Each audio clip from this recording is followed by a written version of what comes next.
Welcome back, folks, to Ratchet and Clank, episode 20. We're almost at the end of the game, and full disclosure, it's been a while since we recorded the last episode. Oh, yeah. Yeah, but we are just back. Got super busy. Yeah, all scheduling. I mean, look, when you try to, like, set these things up between three people's busy schedules, it can be, it can be tough. But yeah, here we I feel are. like, I mean, man, I feel like we just all have such different lives. Yeah. Like, schedule-wise, like, Yeah. I got a 9 to 5, you've got crazy production hours that don't make sense. I don't know, Jordan, what are your hours like? My hours are very random because I'm usually switching between like 2 to 4 jobs. So Yeah. like, I like some of them are like temporary, and then I have like 2 that are permanent. So it's just like, oh, any week I could have like a busy schedule or like a somewhat chill one. But Yeah. yeah. So I mean, my schedule is Adulthood. very varied. Totally. But we find time We're to back. talk about The games important all thing the is that same. we're back. So yeah, this is the final. We're in the final stretch in the game now. So we're gonna be coming up to some pretty nasty enemy setups, particularly the last area, which is like this. It's pretty unorganized in terms of like the layout, but they throw at you the heavy duty enemies. So you basically just got to go like all out on them, and give them what for. Yeah, I don't know how I feel about the difficulty scaling in this game. Like, it's never bad or anything. No. I never found the game like too difficult. But it's like when they just throw like tons and tons of people at you. Oh, this is the best. Oh, the best Zircon upgrade. 2 Zircons. Got the So whole good. family together. So good. Anyways, I guess I just don't know how fun I feel this game is when they like lean really hard into the shooting part.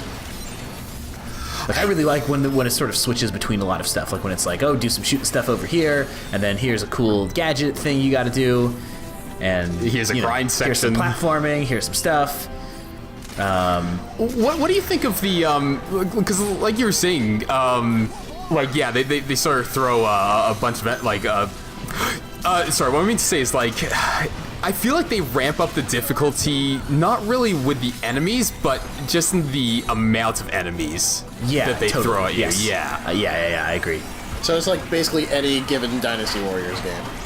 Yeah. Man, not even. I don't even think Dynasty Warriors. I've never actually played that far through a Dynasty Warriors game. Like, I tried to get into Hyrule Warriors, and like it just wasn't hitting Oh, me. I got in like an hour of that. I played more than that, and like I was trying really hard, but I've just never been my thing. But it's actually doesn't seem like that game ever changes in difficulty really at all. It does, and it does so by mainly making all the boss characters like super OP. Sure. And the difficulty but the difficulty in that game is mostly, oh, here's this enemy, we're gonna give it like 1,000 more health, and it just becomes Right. super repetitive.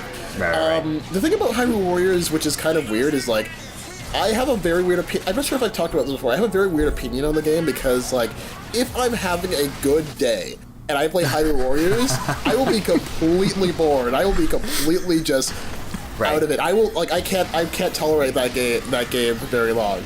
But give that game to me on like a terrible, no good, bad day, I will just completely love it. Okay, Yeah, but no, I this think is that's- why you went on the genocide route in Undertale, you monster.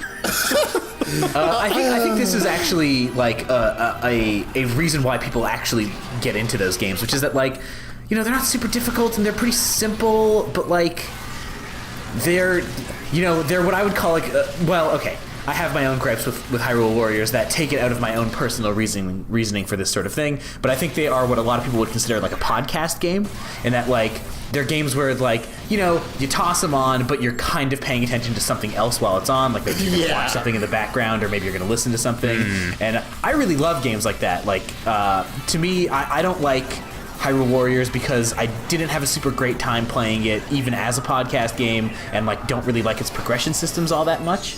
But like, I think Jordan, like the way you play it or how you're explaining it is like totally valid and totally matches up with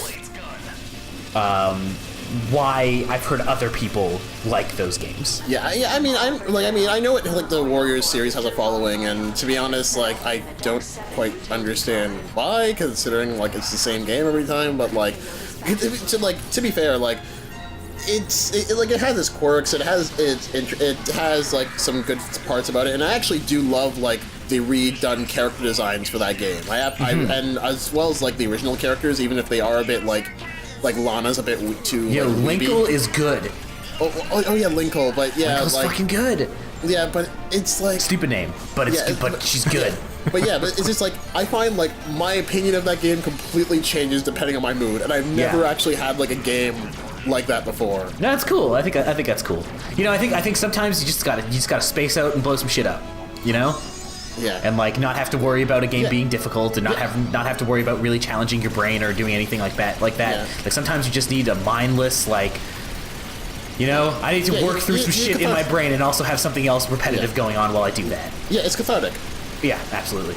Yeah, which you don't exactly get from this game, because like you still have to, sort of figure out the best way to defeat a horde of enemies, and it's not just like you're mindlessly plowing through them, especially in areas like these where they start throwing these enemies at you with. I feel like it's really just in this area that they do that, where you have to be a little more mindful of your surroundings, because there's a lot of pitfalls here. Yeah, I think stuff like this is where the game, I'm not gonna say it falls apart, because it's like totally fine, and it's not that it's like really unenjoyable or anything, but it is a thing where I think that its roots as a platformer sort of betrays it, because it's like really like Ratchet and Clank is not really like a satisfying shooting game, right? The shooting is maybe a third of it, and like they made it better over time, really between 1 and 2, but I think if you focus too hard on it, it starts to lose a bit of what makes it fun, which is kind of just, hey, I have a bunch of cool weapons and I can kind of experiment with them and do whatever. Yeah, it's interesting that you say that the platforming, the shooting isn't satisfying. Is that what you were saying? Yeah, kind of like I don't think the platforming is bad or anything. I think the fact that it's platformer is what makes me like it. But it's not that the shooting is bad. It's just that it's like it's not entirely what you're there for, right? If anything, you're there for like the concept of the weapons and not necessarily the moment-to-moment shooting.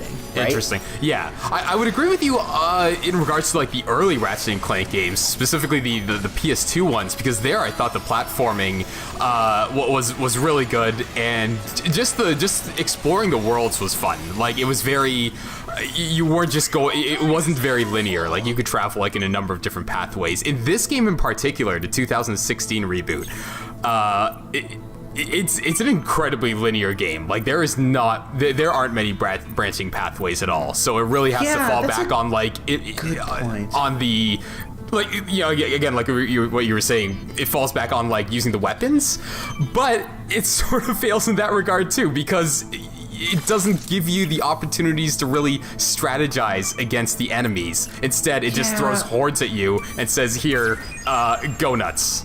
Yeah, it's weird. I mean, you bringing that up actually makes me realize that like, I think this game is about as open as other Ratchet and Clank games are, in terms of like Ratchet and Clank games have this very basic level design sort of way, which is that like, okay, you have this big world and there are two or three main paths through it, and completing the world basically involves going through all of those discrete paths. But this game, like you said, this game sort of actually, doesn't have that. Like it has a bunch of levels where it just doesn't have those separate paths, right? Like it just has the one. Yeah, like Pokitaru comes to mind, the island, the Lilo and Stitch level. Right. That's just one straight line. Oops, Butterfingers. Yeah, that's the I think last. It happens especially because there's a lot of levels here that have almost more like vehicle-based sections, like between the Clank as a jetpack sort of thing, and the spaceship dogfighting and all that sort of stuff. Oh, wait, yeah, but did we skip the cutscene? Because like, no, that was the cutscene. Quark just comes out of nowhere because he Oh wait, did a cutscene skip? Now to think of it, I think you might have skipped that cutscene. I might have. Yeah, I'm getting confused between like what I remember from the game and what I watched in the movie. Yeah, because I mean, anyway, he's Quark kind is of here. like Quark just kind of appeared, and now it's like stop Quark. I'm like, wait, what? You're fighting Quark now. Yeah, so something I think is a character motivation of Quark's they don't explain in this game is the fact that he's like really jealous of Ratchet's success. Oh, I think they do that just fine in this game. There are a lot of shots of him looking at Ratchet with the side eye. I guess they just drive it home better in the movie. Like I almost felt for Quark because like something that he had held dear for so long had just been like snatched away. Not that he deserved it, but like still like as a character you sort of like you feel for him a bit. I still have to watch the movie. Like I'm looking at the DVD on my shelf right now. Yeah, right, I forgot forgot you got you it have on it. what, last year Boxing Day or something? No, when HMV closed. Yeah, HMV closed earlier this year. I don't know. Like I still have to watch it. Maybe I'll watch it soon. I'm pretty sure I'm at the phase where I'm just never gonna watch that movie. It's worth a single watch if you own the Group movie watching, already. guys. Yeah. Make a commentary track Do a with group commentary. tracks. Oh man. Yeah, follow up the game. Yeah, anyway, but I think this boss sort of follows up what we were talking about like strategy in this game, because there isn't any when it comes to this boss. This It's is sort of like like the you're doing previous much but bosses. shooting everything. Yeah, you're doing the same thing. You're just wailing on Quark as much as you can, which is why I feel just bad for him go at all this out. point.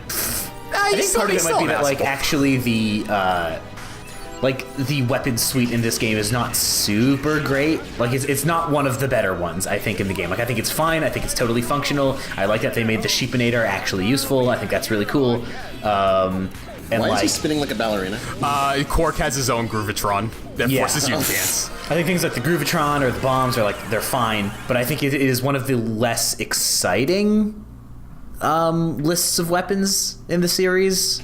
But I also can't remember what the full weapon suites of the earlier ones are, so I could be totally pulling that out of my ass. Well, I'm glad that that enemies, that people other than Ratchet has like the cool Groovatron and other guns, because like my entire thought during this playthrough was like, oh, these weapons are cool. Why isn't anyone else using them? Yeah, I sort of wish Quark had more. Like, I wish the boss was divided maybe into phases where he uses, an assortment of the weapons that you have, but different versions of them.